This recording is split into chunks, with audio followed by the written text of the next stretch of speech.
ഏകദേശം എൻട്രിക്ക് അടുത്തിട്ടുള്ള ഒരു കിഡിലൻ സ്റ്റോക്ക് പരിചയപ്പെട്ടാല പോരെ. സ്റ്റോക്ക് മറ്റൊന്നുമല്ല, കല്യാൺ ജ്വല്ലേഴ്സിന്റെ കിഡിലൻ സ്റ്റോക്കാണ്. ഏകദേശം 80,000 കോടിക്ക് മേലെയാണ് അവരുടെ മാർക്കറ്റ് ക്യാപിറ്റൽ ഉള്ളത്. അവരുടെ കറന്റ്, അതായത് ഇപ്പോഴത്തെ ഷെയർ വാല്യൂ എന്ന് പറയുന്നത്, വെറും ഒരു ഷെയറിന്റെ വാല്യൂ എന്ന് പറയുന്നത് വെറും 778 രൂപ മാത്രമാണ്.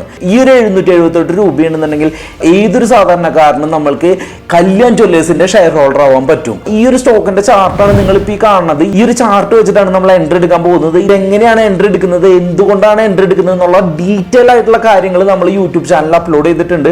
അതിൽ നോക്കിയാൽ നിങ്ങൾക്ക് കൃത്യമായിട്ട് മനസ്സിലാവും. നിങ്ങൾ വെറും 1 ലക്ഷം രൂപ ഇൻവെസ്റ്റ് ചെയ്യുകയാണെന്നുണ്ടെങ്കിൽ വെറും 10 ദിവസത്തിനുള്ളിൽ 10% പ്രോഫിറ്റ് നിങ്ങൾക്ക് ഉറപ്പാണ്. അതായത് 10,000 രൂപ നിങ്ങൾക്ക് ഉറപ്പാണ്. ഒരേ ഒരു കണ്ടീഷനുള്ള നിഫ്റ്റി അപ് ട്രെൻഡിലേക്ക് വരണം. നിഫ്റ്റി അപ് ട്രെൻഡ് ആണെന്നുണ്ടെങ്കിൽ വെറും 10 ദിവസം കൊണ്ട് ഈ ഒരു സ്റ്റോക്ക് പ്രോഫിറ്റ് അടിക്കാനുള്ള സകല സാധ്യതയുണ്ട്. ചെറിയ കുറച്ച് കണ്ടീഷനും കൂടി ഉണ്ട്. അത് നിങ്ങൾ ആ ഒരു വീഡിയോ കണ്ടു കഴിഞ്ഞാൽ നിങ്ങൾക്ക് കൃത്യമായിട്ട് മനസ്സിലാവും. അപ്പോൾ മറ്റൊരു വീഡിയോയുമായിട്ട് വീണ്ടും കാണാം. ബൈ.